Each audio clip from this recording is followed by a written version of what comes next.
Salve, salve rapaziada, tudo bom com vocês? Vim trazer hoje uma obrinha diferenciada. Antes que se esqueça, deixa o like, se inscreve no canal para dar aquela força e vambora pro vídeo. A história começa com uma voz dizendo: foi um dia tranquilo e comum, como qualquer outro. Mas aconteceu algo que ninguém esperava. E esse dia foi lembrado como o dia que acabou a paz. Corta a cena e vemos o nosso protagonista andando tranquilamente na rua. Então ele percebe uma luzinha saindo do chão, uma tal energia, até que ela explode em uma grande barreira, separando uma parte da cidade dentro e outra fora, sem conseguir enxergar nada por conta do brilho. Mas quando ele abre os olhos, ele se pergunta: o que diabo tá acontecendo aqui? Então vemos que a parte da cidade foi teletransportada para cima como se fosse de uma torre. Como um belo otaku que ele é, ele já começa a pensar: transmigração dimensional? Será que essa é uma daquelas coisas que eu vejo nas novelas que eu leio? De repente, aparece aquela janela do sistema que todo mundo queria, dizendo: o jogo começou, por favor arremesse seu dado. Ele pensa: jogo, dado? O que quer dizer isso? Até que alguém grita: olhem lá pra cima! O protagonista vê ele e fala: aquilo é um dado? Então ele cai, mostrando o número 3. E a janela de sistema fala: peão número 8 movendo 3 casas. Deslizando enquanto se move, todo mundo sente o tremor. Enquanto o nosso prota pensa. Ele é inteligente, ele é rápido pra entender as coisas. Ele fala: entendi, fui invocado para um jogo. Mas nós não somos os jogadores. Pelo visto, nós somos os peões desse jogo. Acho que eu posso dizer que os jogadores são aqueles que jogam os dados. Mas nós somos os peões? Eu acho que não. Pelo visto, a cidade inteira é um peão. Mas se o jogador precisasse apenas de um peão, por que ele trouxe a gente também? Então chega outra notificação da janela do sistema, dizendo: você chegou a um espaço defensivo, configurando a dificuldade e tempo de defesa. Por favor, jogue seu dado, caindo no número 1. Então o sistema fala: dificuldade é nível 1. Jogando outra vez o dado, houve o anúncio: o tempo de defesa é 3 dias. Invocando o mapa, começa a subir como se fosse uma floresta do lado da cidade, ficando literalmente colada. Então o sistema continua: a missão de defesa começará em breve, enquanto todos na cena mostram uma aparência de preocupados. Então o sistema explica: se todas as 4 bases foram destruídas, será considerado o fim do jogo. Em caso de fim de jogo, o peão irá morrer, deixando o nosso prota mais preocupado. Mas, mantendo sua calma, ele pensa: não tem sentido fazer esse escândalo. Se a comunicação fosse necessária, tenho certeza que teriam falado isso antes, desde lá do início. Enquanto eu acho que ele tá tirando o fone, o melhor que podemos fazer agora é focar nesses anúncios. Enquanto aparece a janela do sistema dizendo: fornecendo equipamentos básicos aos civis. Por favor, joguem seus dados, cidadãos. Massa, deram um dado de 100 lados, parecendo mais uma bola. Então o sistema explica: de 1 a 60, a classe é comum do item. De 80 a 61, a classe é mágica. De 81 a 94, a classe é heróica. De 95 a 99, a classe é lendária. E a classe 100, ou o número 100, a classe é lasca. O número 100, a classe é mítica. Nosso protagonista, que a gente ainda não sabe o nome, ele pensa: 100 lados, isso não é um pouquinho demais não? Alguém grita: que febre é aquilo que tá vindo? Então quando a gente vê, são os monstros, amigos. Todo mundo vindo com sangue no zóio. O caneco de todo mundo da cidade já tranca, né? Começa a correr. Inclusive o do nosso protagonista aí, frio e calculista. Olhando pra trás, ele vê o ogro passando a peixeira nos caras ali de trás e ele correndo. Até que ele ixi, já morreu. Deu a febre, não deu nenhum capítulo, velho. Tomou a burdoada do bicho verde. Então ele sai voando, pensando: entendi. É por isso que os humanos são necessários, pra proteger o peão. Eu tô vendo proteger, meu amigo. Tu tá levando peia, caindo no meio dos caixotes ali, vendo a clava do ogro pingando possivelmente o sangue do nosso protagonista. Até que aparece alguém nas costas com as asas de fogo atrás do ogro e cria um fucking tornado de fogo, tacando os bichos lá pra casa de Shindro. Então todo mundo pensa: nossa salvadora. E pelo visto, nosso prota morreu mesmo, né? Nos é apresentado essa amigona, né? Ela se chama Goejun, nível 1 e classe cidadão comum. A gente vai chamar ela só de Goejun, que é mais fácil. E ela tem a arma Canino da proveniência do dragão da chama empírica. Lança de classe lendária. Eita, mulher sortuda. Então nossa amigona grita. Todos que iam para a torre Nahan. Os militares e a polícia já estão formando uma linha de defesa lá. E joguem seus dados o mais rápido possível. Aí tem que ser figurante, né? Pra ser burro desse jeito. Que ele com os dados, com o número na mão, ele pensa: dados? Essa coisa? Não, pô. É um paralelepípedo do chão que tu joga e vê se sai o número. Então ele joga e a gente não tá interessado o suficiente pra ver o que deu.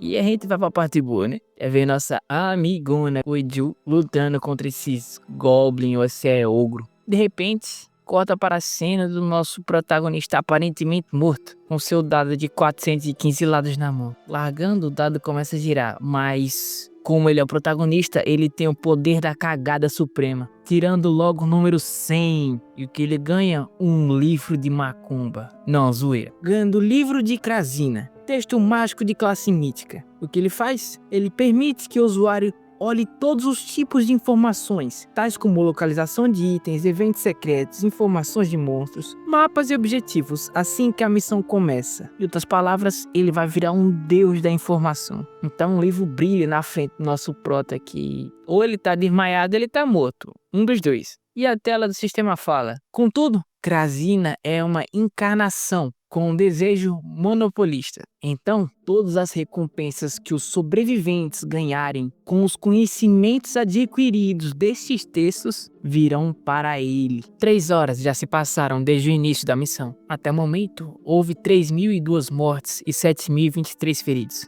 E uma base destruída. Vemos Edu usando seus poderes. Cansada, ela se pergunta: acabou? Enquanto os figurantes comemoram que saíram vivos, vemos um caminhão do exército chegando, dando uma derrapada ali que eu não sabia se eles queriam parar o caminhão ou se iria capotar, até que vemos a bota de alguém, possivelmente um cara do exército, dizendo: é um exército coreano, civis e feridos entrem no caminhão, vamos evacuar para a torre Nansan agora. Enquanto alguns soldados do exército carregavam os feridos, outro soldado com um homem estranho agradece a Guejun. Respondendo, ele: foi nada. Então um soldado de homem estranho fala: por conta do tempo que você conseguiu, o exército e a polícia conseguiram se organizar e agora eles estão sendo enviados para lugares diferentes. Esse soldado é apresentado pra gente. O nome dele é Kwon Jae-yong, nível 1 e classe cidadão comum. O equipamento dele é o Elmo de Heldin, de classe heróica. Devido a uma fé inabalável, o usuário não entra em um estado de confusão, medo e desorientação. Não é por nada não, mas achei um equipamento meia bomba. Então Yeju fala: então está tudo acabado agora? Então ele fala: ligações e internet não estão funcionando, então é difícil julgar a situação. Estamos usando os rádios de ondas curtas para estabelecer a comunicação. Então em breve receberemos relatórios sobre nossa situação. Por agora vamos para a Torre Nansan. Com Yeju só concordando. Até que eles escutam alguém gritando: não! Oh, é quem voltou à vida. Nosso protagonista dizendo: não, ainda não, acabou. O boss aparecerá em breve. Só o caco do cavaco, bichinho. Nesse livro tem tudo. As informações da missão, os dados sobre o monstro, o progresso atual, está tudo aqui. Olhem. Então, o Kwon olha e Edu olha. Mas ambos falam: eu não consigo ver nada. E Edu fala pro Kwon: será que o manual só ele pode ver? E Kwon fala: acho que é mais como um livro de informações. Pensando: se isso for verdade, então aquele item é muito apelão. Informações é o mesmo que poder aqui. Então ele continua: pode nos dar mais informações? Preciso de provas sobre o conteúdo do livro. Então nosso protagonista só concorda e começa a falar: o Elmo de Eldin é um item de classe heróica, pertencente a um conjunto total de 6 peças. O usuário é o sargento Kwon Jae-yong. Falta 21 dias até você ser dispensado. E a Goeju tem uma arma de classe lendária, chamada Canino proveniente do dragão da chamada empírica. Chamada não, pô, chama. Surpreendentemente, a canção que você mais gosta de cantar no karaokê é Montanha Shilga. Então ela grita: ei, já deu, já provou o suficiente. Então Kwon fala: concorda que ele realmente deve ser no e-book. Enquanto pensa que, já que é assim, isso significa que o boss está vindo. Então o Kwon fala: já que confirmamos a habilidade do item, espere um pouco, entrarei em contato com o QG. E o nosso protagonista só fala: certo. Choyu chamando nosso personagem. Então Kwon fala: recebi permissão do QG. É uma aposta para nós, mas não temos tempo ou outro plano melhor. Decidimos confiar nas suas informações. Por favor, forneça a maior quantidade de informações e contramedidas possíveis, entregando um walkie-talkie pro nosso prota. Então Choil fala: testando, consegue me ouvir? De agora em diante falarei sobre a missão de defesa. Essa missão é do tipo defensiva. Ou seja, precisamos defender as bases contra os monstros, que aparecem a cada 6 horas. E ao fim de cada onda, aparece um boss. Então nós vencemos se protegermos as 4 bases e derrotarmos os bosses das ondas. Tenham todas as informações dessa missão. Se usarmos esses dados para criarmos uma estratégia, podemos sobreviver. Depois, um método de buscar uma forma de voltar para o nosso mundo original. Certo. Vamos começar. Uma missão defensiva é como um jogo de defesa. Os monstros caminham em direção às bases que eles têm que destruir e os jogadores produzem força para impedir esses monstros. Simples. Vemos nosso protagonista gritando agora! Primeiro, atire nos monstros com armas de longo alcance, capazes de cobrir uma ampla área. Enquanto as primeiras armas usadas estão em recarga, comece a segunda onda de ataques contra as armas de longo alcance. Monstros de dificuldade nível 1 não são tão inteligentes. Podemos atraí-los para a direção que quisermos. Se ferirmos o máximo que pudermos, os monstros se espalharão. E então, teremos grupos formados por pessoas de equipamentos de nível alto para matar esses monstros que restaram. Então vemos o Jun passando a cal ali, dizendo: mantenham a ordem geral aqui, as localizações onde eles precisam de mais pessoas. Enquanto ele pensa, o livro de Krasin atualiza em tempo real todas as informações sobre a situação atual. Se eu pensar na informação que eu quero saber e virar a página, a informação automaticamente aparece. Então vemos que ele está debaixo de um prédio, só passando a cal para um monte de povo. Enquanto ele próprio se narra, eu, juntamente com todo mundo, podemos sobreviver. Então vemos que já está de dia, eu acho que passou um dia já. Vemos um troll, orc, levando bala, bomba, tudo, com o Kyuon dizendo: situação cumprida, terceiro esquadrão, inspecione a área. Pensando, no começo o quartel-general apenas considerava o que o Choi falava, mas agora parece que o próprio Choi quem está comandando. Ele disse que tem apenas informações naquele livro, mas então comandar uma cidade inteira era uma habilidade que ele já possuía antes? Ou isso também é uma habilidade daquele livro? Então nosso prota pergunta: Sargento Kyuon? Aí ele se liga e pergunta: o que foi? Dando um sorriso, nosso prota fala: está quase acabando agora. E o Kyuon fala: o chefe da última onda está chegando? Respondendo que sim, mas não se preocupe, Yeju irá acabar com isso de uma vez. Enquanto ali ela tá dormindo e babando. Ah, entendi agora, ela acordou agora olhando pro monstro. Ela tava no carro do exército militar que tava correndo do último boss. Então vemos a notificação dizendo sobre o boss: Billy, o gigante, dificuldade nível 1. Um gigante que nasceu fraco e por isso foi abandonado pela sua espécie. Muito grande, mas pouco poder de combate. Nosso prota olha pra Yeju e fala: acordou, não foi? Enquanto ela grita: por que vocês me acordaram só agora? E o Kyuon fala: acabamos de ficar sem sinalizadores também. Até que de repente algum tipo de brilho acerta esse monstro. Puta, ele bate a mão no chão. Vendo essa força estrondosa, Yeju fala: mas o que é? E nosso protagonista diz: é por isso que saímos para fora da cidade. As bases serão destruídas em um piscar de olhos com esse monstro. É um alívio que a velocidade de movimento dele seja lenta e que ele não tenha resistência contra qualquer elemento. Então podemos ganhar disso só se continuarmos mandando ataques. Então Yeju fala: mas tem gente aqui que eu não tô vendo ninguém. Então nosso prota só diz: não estamos falando de nós, estamos falando de você. E ela fica tipo: eu? Sozinha? Então ela bloqueia o ataque e fala: o que eu deveria fazer? Então nosso prota roubado, vendo o livrinho dele, ele fala: existe uma característica escondida nos itens acima de classe heróica. Se você cumprir certas condições, seu formato pode mudar, ou uma habilidade oculta será ativada. Para conseguir descobrir a função, nós precisamos cumprir essas condições. Mas, adivinha, esse livro me conta todas as condições de todos os itens. E aí Yeju fala: você tem certeza, né? Enquanto o nosso prota só grita: confie em mim no livro! Eu tenho certeza, se vira aí. Enquanto a Yeju fala: eu não me sinto muito bem, mas fazer o que, né? Eu confio em você. Meu Deus, ela se empalou enquanto o gigante preparava um ataque de cima para baixo, acertando o ataque. aqui. Então Ki-won chama a Yeju. Yeju, tá bem? E o nosso prota fala, relaxa, ela tá bem. Então vemos várias luzes vermelhas surgindo debaixo do golem. E o Sejun só fala, todas as condições foram cumpridas. Então começa a surgir uma energia dourada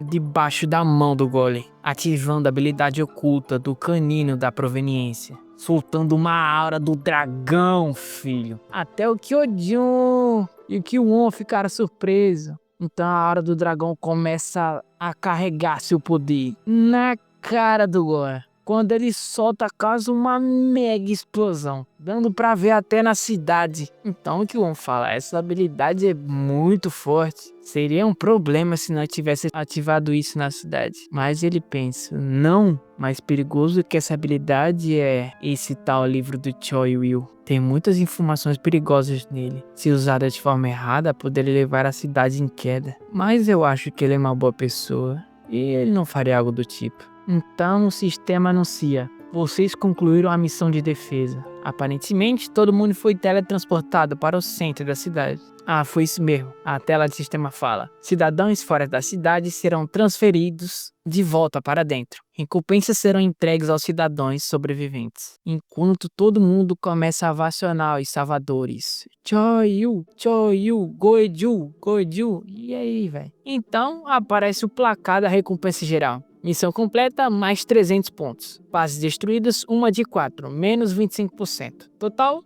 todo mundo ganhou 225 pontos. No geral, agora recompensa individual. Taxa de contribuição à raid de monstros, taxa de contribuição à defesa da base e taxa de contribuição a lutas contra o boss das ondas. Serão entregues após os cálculos. O sistema mostrou várias opções onde eles podem trocar pelos pontos, né? Cura, XP, habilidade, equipamento, item, livros, troca, comércio e algo que a gente não sabe. Enquanto várias pessoas figurantes comemoram que estão vivas e sobreviveram. Entrando na opção de cura, por 10 pontos a pessoa consegue curar todas as feridas. Purificação com 10 pontos, purifica todas as anormalidades. E regeneração, 20 pontos, regenerar partes amputadas do corpo. Bem roubadinho. Então vemos uma médica dizer, gritar na verdade. Todo mundo escolham a cura primeiro. Pelo sorriso, Choi-Yu fala, ufa, agora os feridos vão ficar bem também. Até que ele leva um susto e fala, hã?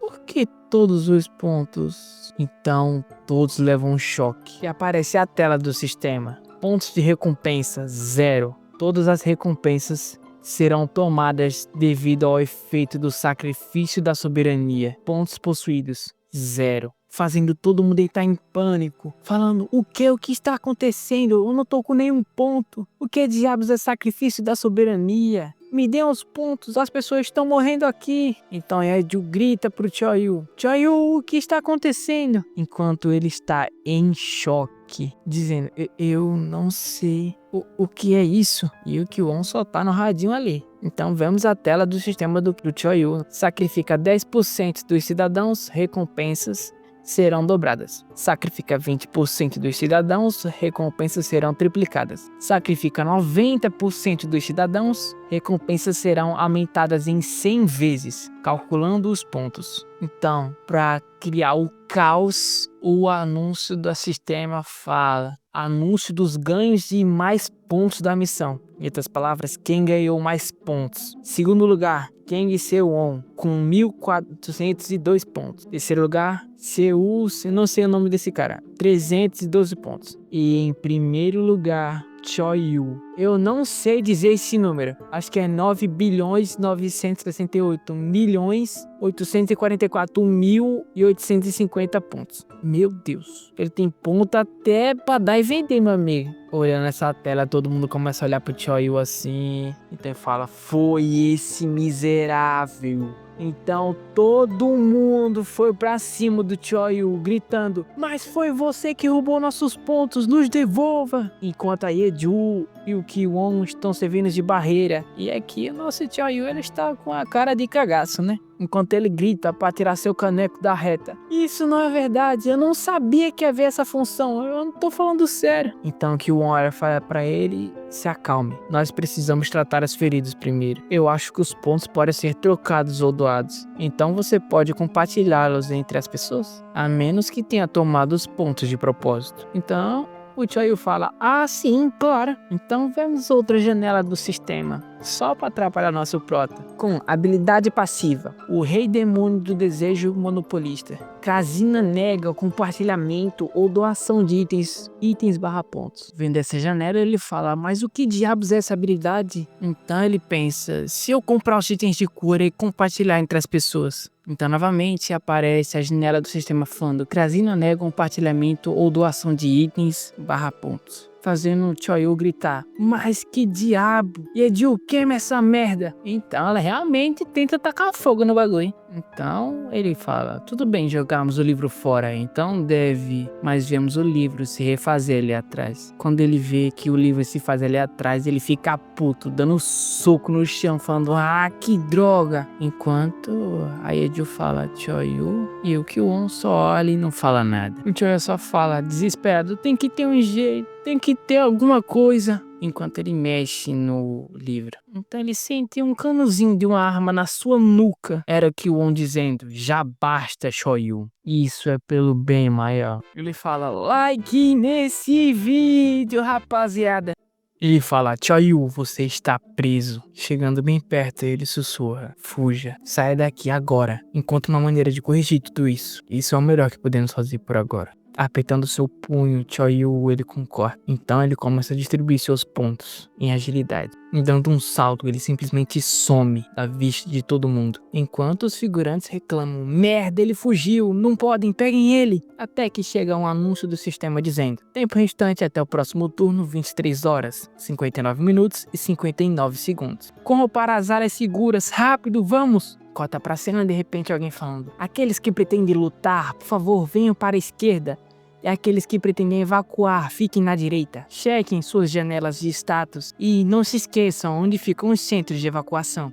E também fujam imediatamente se encontrarem Choyu. Ao vê-lo, nos diga sua localização, cubra seus olhos e ouvidos e fuja o mais rápido possível. Se você ouviu qualquer conselho dele, por favor, se isole até que a missão acabe. Se você se tornar um sacrifício da soberania, mas esconder isso do público, vamos considerar isso uma violação da lei e punir de acordo. Até que enfim, o anúncio do sistema fala: o novo turno começou. Jogador, por favor, role seu dado. Pelo número 8, está movendo 4 casas. Você chegou na casa Selo do Rei Demônio. Guardiões dos pilares demoníacos irão aparecer para proteger os pilares. Destrua todos os pilares demoníacos. Se os pilares demoníacos não forem destruídos dentro do tempo combinado, o Rei Demônio será invocado, configurando o tempo da missão, configurando o número de pilares e configurando a dificuldade dos guardiões. Aí o sistema fala: a duração da missão será de 5 dias. Serão 3 pilares. E a dificuldade do guardião do primeiro pilar será de nível 1. Então nos é apresentado o guardião: o anjo caído sem destino, dificuldade 1. Um anjo caído que vaga em busca de seu destino perdido. Caraca, parece roubadão isso aí. A dificuldade do guardião do segundo pilar será de nível 1. Cérebros insanos, dificuldade 1. Um ser que não consegue parar de criar coisas.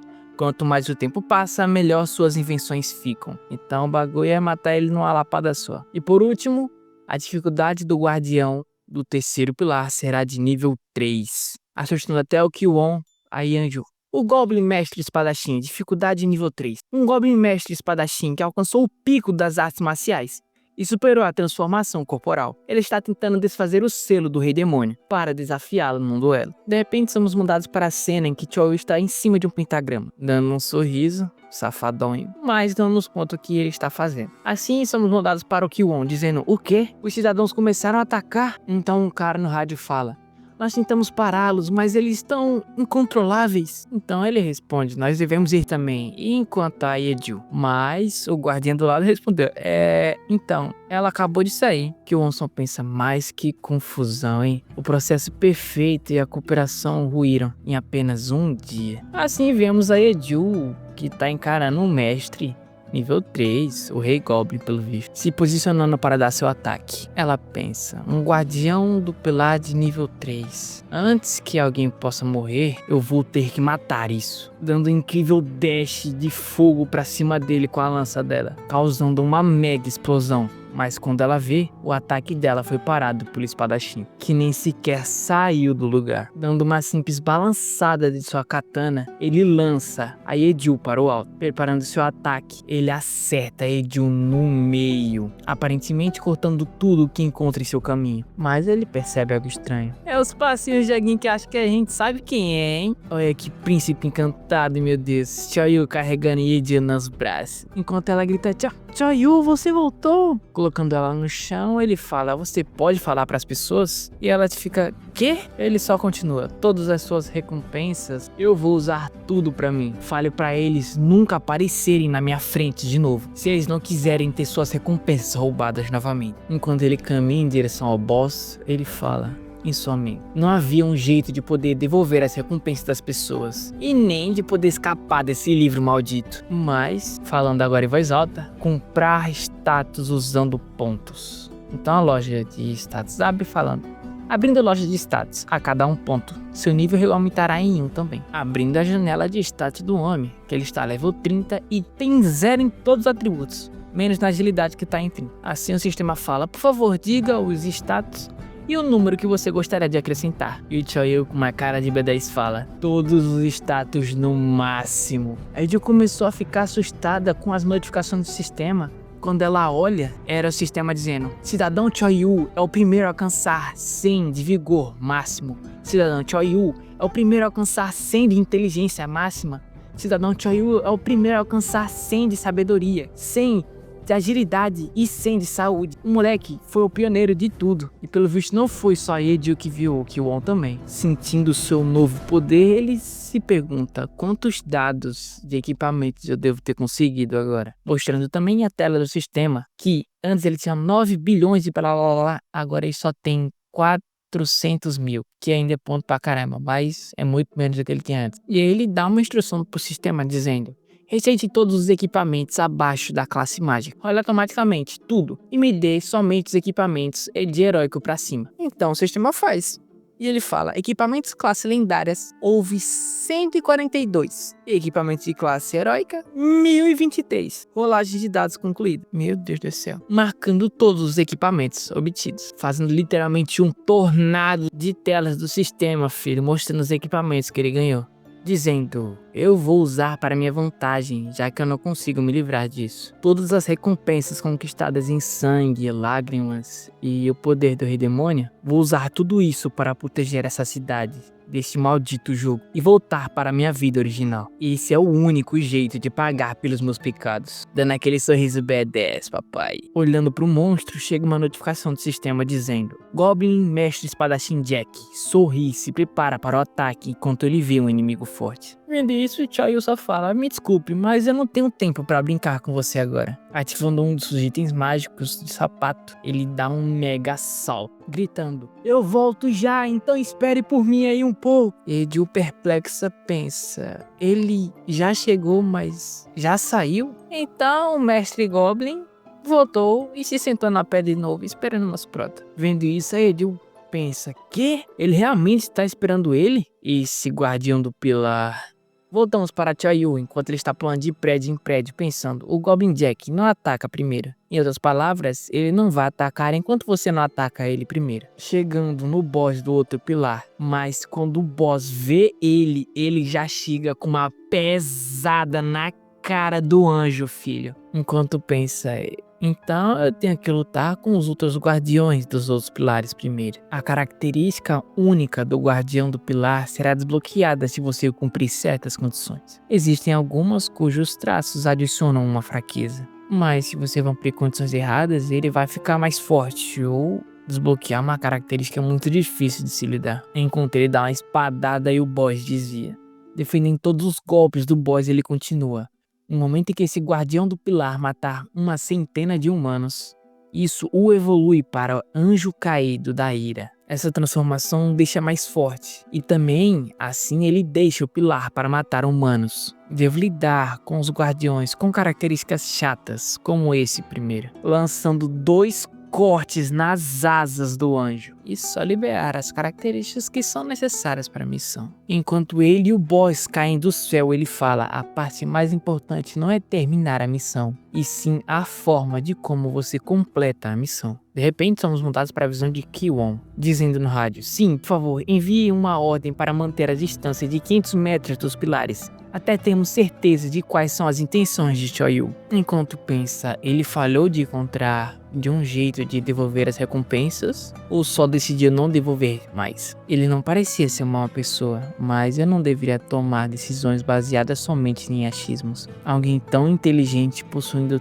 tanto poder, ele poderia dominar toda a cidade se ele quisesse. Até mesmo a Yeju, que eu pensei que poderia ajudar a controlar Choi-Yu, está incontrolável também. Essa missão, será que seremos capazes de completá-la? Até que começa a aparecer vários choques no céu, não sei se é bomba, tiro, poder, o que seja, mas faz quem tá dirigindo o carro tomar um susto. Mas quando vê, cai algo do céu com um raio do lado do carro, o jogando pro lado. Saindo do carro ileso, um soldado pergunta: senhor, você está bem? Ignorando, ele só pensa: mas o que foi isso? Quando ele olha, está o semblante de Choi-Yu carregando uma coroa com outras asas em cima. Então vemos a espada que Choi-Yu está usando. Divisora divina, espada classe lendária. Um fragmento de uma espada que uma vez dividiu os céus e a terra e criou o mundo. Perdeu a maioria dos seus poderes, mas converte partes amputadas de monstros em itens. Ah, entendi, por isso que ele pegou a coroa e as asas, que aí agora ele tem coroa e asa pra ele como item. Que o corajoso chega pra Choi e fala: então você derrotou o guardião do pilar? Eu estou surpresa em te ver aqui. Dando um sorriso pra Ki-Won, Choi-Yu simplesmente some, sem sequer dizer uma palavra, deixando Ki-Won pensativo. Ele está falando nada. É por causa do sacrifício do soberano? Parece que ele não tem mais intenções. Então o guarda que estava com ele começou a chamar: Sargento Ki-Won, guardião, o guardião do pilar. E o Ki-Won só fala: sim, diga ao quartel-general que ele já foi derrotado. O soldado fala: e isso ainda? Ele ainda está vivo, mostrando o anjo só o caco do cavaco. Não dá nem pra saber o que é rosto aí direito. Então chega uma tela do sistema dizendo: condições para desbloquear a característica especial foi cumprida. Remova as asas e a auréola do anjo caído sem destino. Traço especial desbloqueado. Corrupção. O anjo caído sem destino se transforma em outro ser. Besta da corrupção. Dificuldade 2. Uma besta que perdeu sua fé e decaiu nos pecados. Deus não olha mais para este ser. Bicho feio da peste. Olhando para esse monstro que um fala: meu Deus, a vida de serviço militar é sempre uma merda. Enquanto chega mais soldados, ele pensa: tem apenas 3 monstros nessa missão. Isso significa que esses 3 monstros são tão difíceis quanto toda uma invasão. Enquanto ele começa a lascar bala, filho, no negócio. É magia não, filho, é bala, munição. Então ele continua: ele vai deixar esse tipo de monstro para nós lidarmos? Então o monstro solta um ataque que rasga o chão inteiro. E os soldados só gritam: recua, recua. Outros soldados gritam: socorro. Outro corre. Então chega outra tela do sistema dizendo: status anormal. Medo. Perde o espírito de luta e foge dos inimigos. E o Ki-Won só não é afetado por esse medo porque ele tem esse elmo aí que tira os debuff dele. Vendo essa situação, ele pensa: merda. Ele começa a gritar pro monstro: por aqui! Pensando: eu preciso atrair isso para longe deles. Pelo menos até os reforços chegarem. E o bicho não vai não, filho. O bagulho vai atrás dele mesmo no pulo. Fala: se eu puder aguentar até lá. Mas o bicho acerta uma mãozada em cima do nosso coronel. Que pelo visto, né, se não matou, deixou ele só o caco do cavaco, né, vendo o sangue que tá aqui. Então vemos Choi-Yu dizendo: isso, tomou conta de um. E começa a sair uma luzinha verde debaixo da mão do bicho. Então vemos outra notificação do sistema dizendo: capacete de Eldin, habilidade oculta.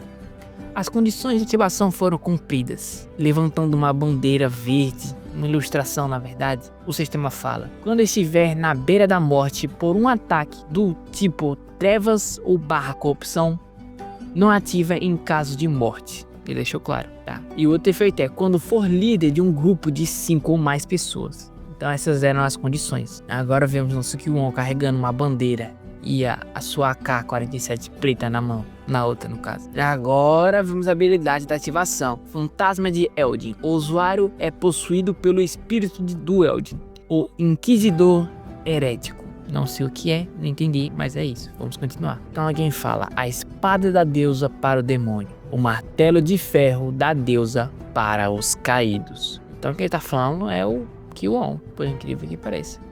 Agora a gente vai ver o que esse negócio faz finalmente. Todos os equipamentos e habilidades serão imbuídos com divindade. Defesa contra o elemento trevas corrupção será aumentada. O modo fanático ativado. Poder de ataque barra poder de defesa barra poder de cura serão aumentadas. Medo, caos, tentação serão anulados. E perder a razão e atacar todos os monstros do tipo trevas. Tá, entendi. Esses são os efeitos que essa transformação tem. Então ele usa habilidade. Ah, mano, entendi. Ele usa habilidade nos outros. Achei que era só nele, tá ligado? Mas não, ele usou habilidade nos outros. E os outros começaram a sentar o sarrafo no monstro aqui. Então todo mundo começa a gritar: martelo de ferro! Martelo de ferro! E é isso, sentando a pena no bicho. Enquanto o Choyou só vê e pensa: isso é mais sinistro do que eu esperava. Vou te dar um carro, mas você vai estar por conta própria. Então o Killua responde: isso não é muito privilégio para um mero sargento? É apresentado esse cara chamado Kim Song. Nível 1, um cidadão normal. Ele responde: eu gosto dessa coragem de um mero sargento ser tão franco com o comandante do batalhão. Killua não fala nada enquanto sente uma cara de preocupado. O Kim Song continua: nós mal temos informações sobre a situação atual. Em tempos como esse, o que precisamos é de um observador calmo. Alguém calmo e racional. Muito racional. Alguém que nunca perca a cabeça. Alguém capaz de julgar com pensamentos lógicos em situações inesperadas. Um vigilante frio e racional. Eu acho que você é perfeito para esse papel. Fincando aquela bandeira, gritando: em nome da deusa! E o monstro tá morto. E os caras só gritando: aê, caramba! Então chega a notificação do sistema dizendo: vocês derrubaram a besta da corrupção, o guardião do primeiro pilar. Grupo de maior contribuição, esquadrão da escolta independente. Líder do grupo, Killua. Olhando pro sargento, né?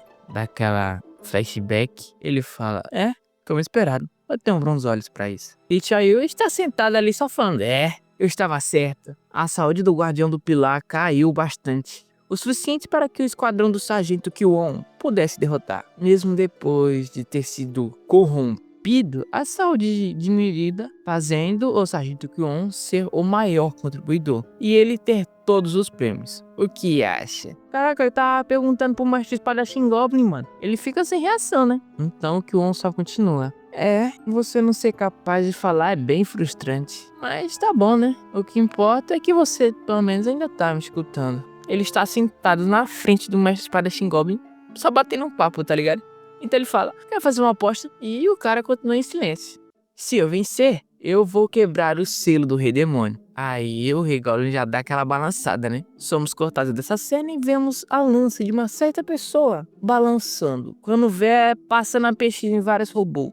Quem será, né? É a nossa Eiju, filho, passando um peixeiro nesses monstros aí. Deve ser daquele cabeção lá. Ela fala: depois da ligação de resgate, eu vim para o segundo pilar, mas isso nunca acaba. Acima de tudo, eles continuam tendo melhorias. Eu tenho que terminar com tudo isso, com uma habilidade muito forte, para que tudo isso acabe logo.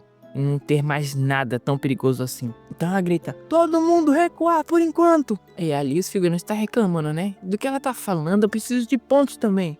E outros só estão falando: cala a boca, você pelo menos tem um item lendário e não sei o que. Outros figurantes com uma besta na mão, eles pensam: o guardião do pilar é nosso. Mas de repente ele olha pra eles e solta um raio laser na direção dos meninos, filho. Mas quem salva ele? Tá ligado? A nossa heroína. Começando a bombear por conta da força do ataque. Até que então tudo explode. E ela e os figurantes estavam bem. Ela nem tanto, né? Mas estava viva, é o que importa. Olhando pra esses desmiolados, ela grita: corram agora mesmo! Depré! Quando ela olha, pros caras. Meu filho, os caras já tá metendo o pé, pai. Querem nem saber. Não falaram nem um obrigado. São uns cavas safados. Dando um suspiro de alívio. Ela pensa, pelo menos eles estão vivos, né? Mas o monstro cabeção está olhando pra ela. E quando vemos a visão do monstro, ele está detectando os fatores de risco e começando as análises da nossa querida amigona. E ele fala, análise completa. E ele começa a criar um monstro totalmente counter dela. Olhando isso, ela pensa, está fazendo outra máquina nova? Eu tenho que parar isso. Mas quando ela ia se mover, todos os bichos vão pra trás dela. Todos os bichos começam a focar nela. Enquanto ela pensa, eles estão focando todos em mim agora? É, assim é bem melhor. Soltando uma labareda de fogo. Preparando seu segundo ataque, ela começa a gritar, todo mundo pra trás, o mais rápido que puderem. Soltando uma lançada de fogo em direção ao monstro cabeção, causando uma enorme explosão, papai. Os caras só gritam, ai meu Deus, se eu tivesse lá eu teria morrido. Ela começa a rir, eu acho que tudo acabou, não é mesmo? Até que a poeira baixa e aí vemos um escudo de defesa. E ela fala, não é fácil esse outro mundo, né? Então nos é apresentado esse novo monstro. E o nome dele é Máquina Anti-Goeju. Dificuldade 2. Monstro de elite. Resistência ao fogo. Equipado com matador de dragões. Causa dano extra para Goeju. Auto-detecta e caça Goeju. Caraca, ele é só pra ela, filho. Bota um rato na frente dele e faz nada. Agora bota Goeju pra ver se ele não amassa ela na porrada. Olhando pra esse, ela fica perplexa. Até que ele chega de trás dela numa velocidade da febre, acertando um tapaço na cara da Goeju, filho. Enquanto ela sai voando. Até que ela vê que um certo alguém de cabelinhos vermelhos e uma espada meio estranha está chegando. E esse mesmo ser safado cortou a cabeça do bicho, velho. E ela pensa, Choyu? E ele pegou a cabeça do bicho de item também. E ela continua pensando enquanto começa a se apagar. O que ele está fazendo? E ela apagou. E mesmo assim, há uma grande explosão. Vemos aquele bichão anti-Goeju. E ele fala, alvo, Goeju, desapareceu. Ponto. Vestígios detectados, iniciando o rastreamento. Então vemos o boy sem a cabeça. Mas chega uma notificação do sistema dizendo condições alcançadas para desbloqueio de característica. Eliminar o cérebro do hospedeiro coletivo dos cérebros insanos. Outra janela já fala traço desbloqueado. Ordem insana. E o que ela faz?